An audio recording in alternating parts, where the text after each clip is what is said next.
Hey! Remember when I said I was gonna do a Smash Brothers month, and then I made one video for it, and then got bored and stopped? And then didn't upload anything else for 4 months? Happy birthday to me!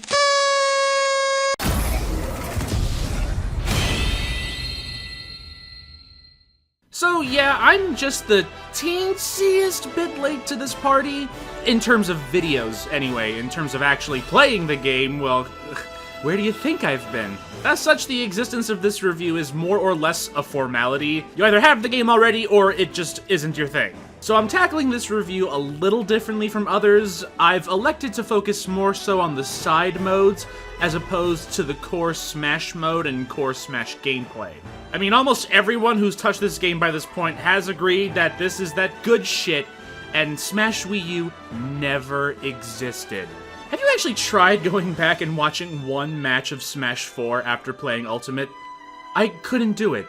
I actually got fucking depressed. I tried to draft out my thoughts of Ultimate gameplay in a coherent review format, but all it really read like each time was, the characters, oh my god! The stages, oh my god! The gameplay, it's like Melee, but like not really, but like just enough where even Melee players are looking at it and going, yeah, this game's pretty alright, mate. Oh my god! So, you know, I figured I would just go ahead and save us all 10 minutes there. Because if I judged this game solely on its gameplay, again, we would not need to be here at all. The video's enough of an obligation as is. The core fighting gameplay is near perfect as far as I am concerned.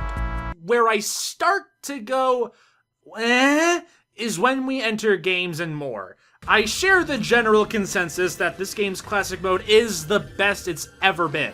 Each character has a predetermined route, no more of the nonsense the Wii U versions had, unique bosses besides giant floating evil glovers. It's great. Seeing how each character's route was set up was fun. The only way it could have been any better was if it had like pre-fight dialogue, like it was an Arc System Works game, but you know, half the roster doesn't talk, so duh, they ain't gonna do that. But after I completed every character's route and saw what said routes were, I mean, that was it. I saw them. I felt no need to go back to any one particular route.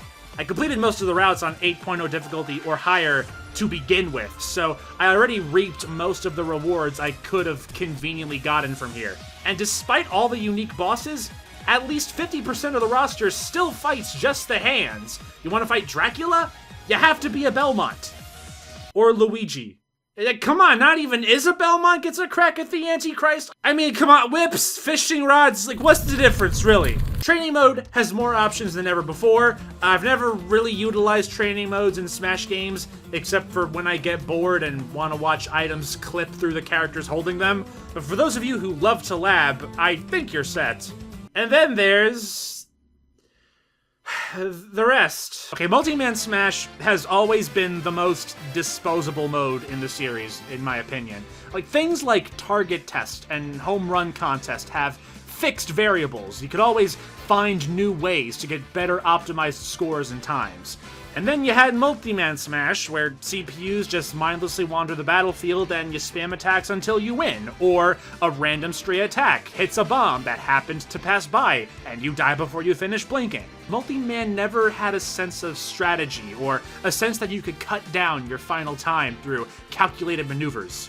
Not like I really played modes like Home Run Contest all that much either, but I certainly played them way more than this. But now, tough titties, Multi-Man's your only option. They even fused Multi-Man in All-Star mode. Again, All-Star had some semblance of thought, like, okay, so-and-so is the next fighter, which means such and such might be the stage. I hate that stage. Do I want to use one of my 3 heals now, or press my luck one more round? Now, just wing it for about 2 minutes. Don't worry about it.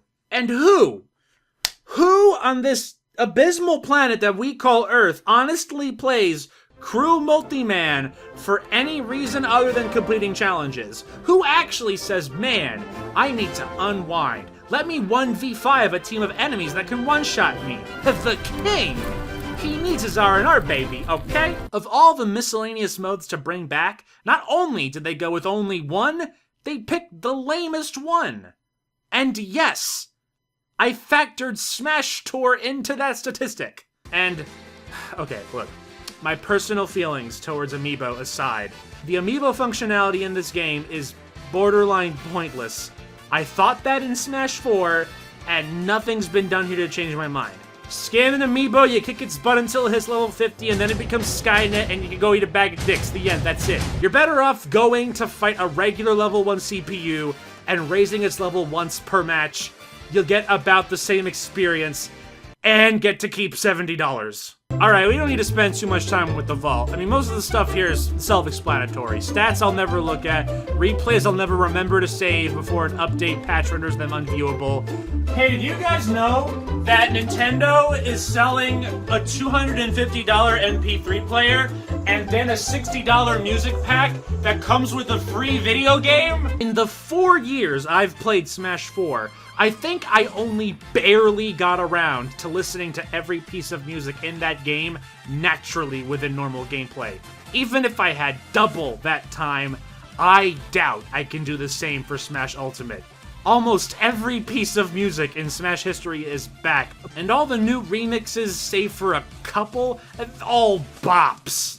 I violently checked the Smash Ultimate website every week for new music and was almost never disappointed. And that did not stop when the full song list was revealed. The only new remix I can think of offhand that I didn't like at all was the remix of Gear Up 4 from Fire Emblem Heroes. Whoever did that one watched Running in the 90s gradually speeding up from 0% to 400% and said to himself, yeah, okay, bitch, I can do that too, except this time it'll be the game with the anime stepsister in the bunny suit. So Sakurai's process this time around was just giving the composers free reign to remix whatever they dang well pleased, which I do believe leads to better pieces of music if the composer in charge, actually wants to do it. But there is a side effect to this. Remix amounts are uneven between franchises. Certain franchises like Mega Man and Castlevania get 18 bajillion remixes, while others get like 2. There's a noticeable chunk of remixes of songs that already got remixes before, although I am glad we didn't get an 8th Jungle Hijinks. Still only 2 Final Fantasy songs, although that one's just Square being stingy. I'm honestly surprised they didn't demand Cloud's character model have a cease and desist sign duct taped to his head at all times. And even though, of course I'm gonna mod in some more music of my own once Smash Ultimate modding becomes more readily accessible, I'm still beyond pleased with this soundtrack. Although, if the Persona 5 music that is now on the way is all instrumental, I'm going to run over orphans. There's like a 50-50% chance that's gonna happen too. Like, whether or not a song in Smash Brothers ends up being an instrumental or has vocals, it's always like a coin flip. Like Snake Eater can't catch a break, but then fucking Hoobastank shows up, no problem. Together we can show the world what we can do! So okay, so far, so good. If we're speaking purely in terms of numbers so far, I would say Smash Ultimate definitely deserves the title of Smash Ultimate. Sure, maybe the modes have been a little bit light so far, but there's still plenty left to talk about. Look, Smash 4's online mode was poo-poo ka-choo-choo when it woke up on the wrong side of the bed that morning, but when it was fine, it was fine. When Smash Ultimate's is fine, it still has a decent chance to turn into a crapshoot. I realize people's connections and luck with who they happen to get matched up with, they all vary, and I fully acknowledge the lag I get is sometimes my fault, even though I go out of my way to play at 3 in the morning when I think everyone else in the house is asleep, only to find out, nope, Dad's in the basement watching Netflix. But holy shit, I don't think I've ever gotten laggier games in 4 years of Smash Wii U than the 1 month I've played of Smash Ultimate. And I've definitely never gotten this many flat-out disconnects. I know the meme is that Nintendo still hasn't figured out how to do online correctly. Dahaha, they still use friend codes. Like yeah, but Mario Tennis Aces was decent. Splatoon 1 and 2 were alright, or at least I can't remember any specific time I wanted to go urinate on a hornet's nest. And this was before you had to start paying for online. What is it with Smash Brothers specifically that they just can't figure out? This would be one thing, if online play was free like last time. It would be business as usual. No, this time you have to pay. Now, I don't know about you, but $20 a year is nothing to me. But that doesn't matter. Nintendo Online could be a penny a year, and I would still be tilted that I'm paying any amount of money at all for the same type of experience I got before for free, and in some cases worse. I'm sorry, but this should not be bloody happening by this point. Then outside of connection issues, the online was an absolute shit show for the first week. You set your rules to 1v1, no items, battlefield variants, 7 minutes? Oh, okay, you meant free-for-all on Magicant with hazards on in 2 minutes. That's what you meant, right? This has since been patched. I've still ended up on some whack-ass stages I very clearly didn't want, but it's maybe happened twice a week now, as opposed to 5 times an hour, so I'll take it.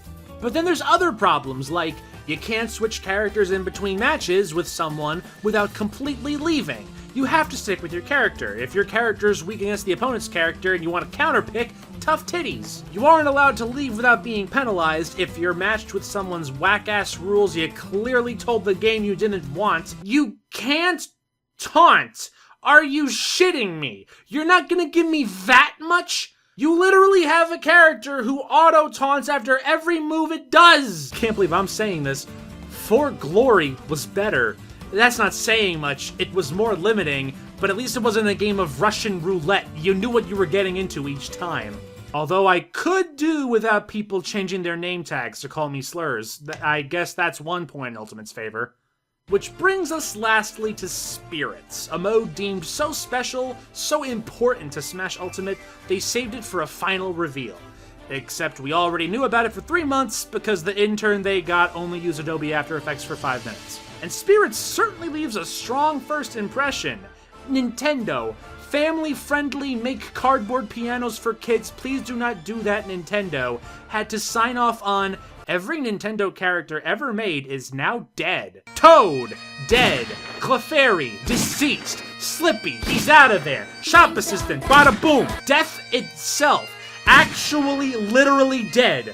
For real. And then they also had to sign off on a 2.5-minute cutscene of all your favorite childhood icons getting murdered. Let's do the math here. Marth says they each need to take down about 10 hands. Assuming every character on the roster is present in the battle, generally speaking, if not in the cutscene itself, that is well over 750 hands. They proceed to take down exactly 0, and then God insults their dead bodies by urinating all over them. Like, holy shit, talk about starting a Nintendo game off with a bang. I am sold! Too late to ask for a refund. Sakurai made it clear some liberties had to be taken in order to put 1 million characters in the game, and overly detailed 3D models that exist solely for players to look at once, maybe twice in their entire lives, it wasn't gonna cut it. So Spirits exists as a means to seemingly combine a bunch of different past features of Smash into one. Trophies, event matches, character customization. The one thing I like most about Spirits is how they encourage imagination. I remember a long time ago playing Melee, and at the time, I had no idea Luigi could be unlocked. So I would just slap on Mario's green costume and pretend to be Luigi. So shit like this is right up my alley. They got pretty creative with a lot of these. They had to do a lot of stretching for a couple of them. I mean, come on, Cammy Koopa as Bayonetta. Bayonetta ain't that sexy. And a few spirits are, perhaps a little too creative. But I was all about the zany creativity that a lot of these fights presented. But there comes a point about like 400 spirits in where you're clearly seeing a lot of presets used over and over and over. Like, how many times are you gonna default to, yo, watch out for the floor? The Spirits mode map is cool. Whoever made this had a field day. It was like, yeah, I like that floor mat I had when I was a kid. Let me make a whole mode about them shits. Several subsections of the map call back to other Nintendo games and require some form of puzzle solving. There was one area that gave you trivia questions and you had to beat the spirit that corresponded to the correct answer to proceed. Stuff like that was pretty cool. There were strokes of genuine joy and surprise and excitement, but they were so few and far between. World of Light, assuming you're not going for 100%, takes roughly 16 hours to complete. 14 of those hours are repetitive as shit. World of Light and the separate Spirit Board mode share a lot of spirits. So if you did a lot of Spirit Board in between World of Light, like I did before I picked up on that fact, you're gonna run into a lot of spirits that you already have. Except in World of Light, you have unlimited tries to get spirits as opposed to one in the Spirit Board. You can lower the difficulty if you want to, and that stupid ring minigame is gone. And as someone who got very good at this is stupid and pointless. This isn't the melee lottery machine. I already want to fight. Just give me the damn spirit. Too much of the Spirit Board makes World of Light redundant, and too much of World of Light makes the Spirit Board redundant. If each mode had unique spirits, that would probably alleviate a lot of the redundancy. There's 1,300 spirits. Surely there was a little leeway to do just that. And every time you think you're almost done with World of Light, there's more. There were 5 separate times where I thought it was almost over, only to find there was more. That's the best way I could sum up World of Light. It just keeps going. It's like Naruto. When you think it's over, it's not. And then even when it is over, it isn't over, okay? Like, say what you want about Subspace Emissary and its crappy platforming and all that fun jazz, but it had more focus. It knew what it wanted to do. It did it. It didn't overstay its welcome. Well, I mean, you know, until the Great Maze, of course, but we don't like to talk about that. But in the World of Light, the maze is the whole mode, and it got old for me way before I reached what I thought at the time was the halfway point.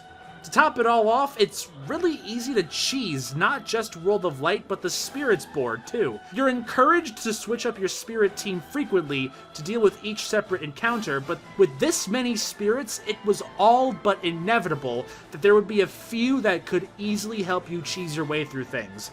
After I got Mumkar from Xenoblade Chronicles, enhanced him to Metal Face, and unlocked Bowser, World of Light was over. The whole mode, it was over. 15 hours before it was actually over. On the hardest difficulty, I only ran into a handful of spirits and bosses that I actually had to put my thinking cap on for. Like, yeah, okay, I know what you're saying, I could have handicapped myself on purpose, but I didn't want to, because I just wanted the mode to be over already, because it was supposed to be over 3 times already! When I had fun, I really had fun. I've been waiting for you, my friend! Come, let us depart. What killed me? What the fuck just killed me? But the fun was in bursts so far apart from each other, and while the grand finale of the mode was pretty cool, I'm not sure it was wait 15 hours to get to it cool. And it doesn't help that, without giving anything away for the 2 people who still care, there aren't that many cutscenes either. Even if the opening wasn't as epic as it was, it would still be the best cutscene by default. You're better off trying to come up with a story based off of the character reveal trailers, something I did do, and I got more fulfillment out of that. You either have the game already or you don't care about it. This video does not need to exist, and it only does out of some weird sense of moral obligation. You already know the game is good. And if we're speaking solely in terms of characters, stages, music, the core gameplay, the visuals, all that jazz, then the game certainly lives up to the title of Ultimate, for sure. So, how would I score this game? Not that I give games scores. If you give games anything lower than a 9 on the internet, people want to hunt down your family. But let's say I did. Do I score it by how much fun I have with it? Because if so, fucking 10 out of 10, duh. But if I scored it based off of everything as a complete package, it would have to be like a 7.5 or something. Like, they need to fix the online, still, and they need to patch in some more modes that have far better replayability. Again, to stress, none of the modes already in the game are bad, not in the slightest. But every Smash game prior to this one was always something I felt I could play as much by myself as I could with friends. And for all of Ultimate's strengths, this is the first time I felt I couldn't really do that. So final score, 10 out of 10, and 7.5 out of 10, So 17.5 out of 10. Wait, that's not how it works. How's it going, fellow gamers? If you're watching this video on the day it goes up, today's my birthday. So I wanted to do a birthday stream, but I have work. If you're watching this, like the hour it goes up, I am currently at work. Tomorrow, Saturday, March 9th, at probably 6 p.m. Eastern, I'll let you guys know on Twitter or something if I have to push it back a bit, but tomorrow, I want to do a birthday stream where I don't know what I'm gonna play. Well, I know one of the games I'm gonna play, it's Smash Ultimate, duh, and with viewers. And that'll be over on my Twitch, which I will have a link to in the description below. And the second thing is a little bit more of a serious note, and I use the word serious in quotation marks, but 4 months. Yeah, baby. So it's not like me having very long times in between uploads is a new thing, not in the slightest, but it also does feel like 4 months is the longest it's been, and it's just like, oh, ew, God, disgusting. And I could give you so many excuses. I got a lot of them. Top 10 Smash Master Show excuses. I've got boxes full of excuses. Which is why I am happy to report that I have finally gotten off my ass and done something about it. I took the initiative to hire some video editors, and they are already hard at work on the next video. And yet, for some reason, even though I take so goddamn long with my videos all the time, a lot of you stick by me. Even during periods of radio silence, I get big subscriber pushes from people like Skyward Wing and Scott the Waz, and this happened a long time ago, but I was on a stream with the Completionist when he was doing Dead Rising. I was helping him complete Infinity Mode, aka the worst mode in the history of anything, and I got huge subscribers from all three of those, so, you know, big ups to those guys. I can't thank them enough, but then also thank you guys for watching this fucking bullshit in the first place.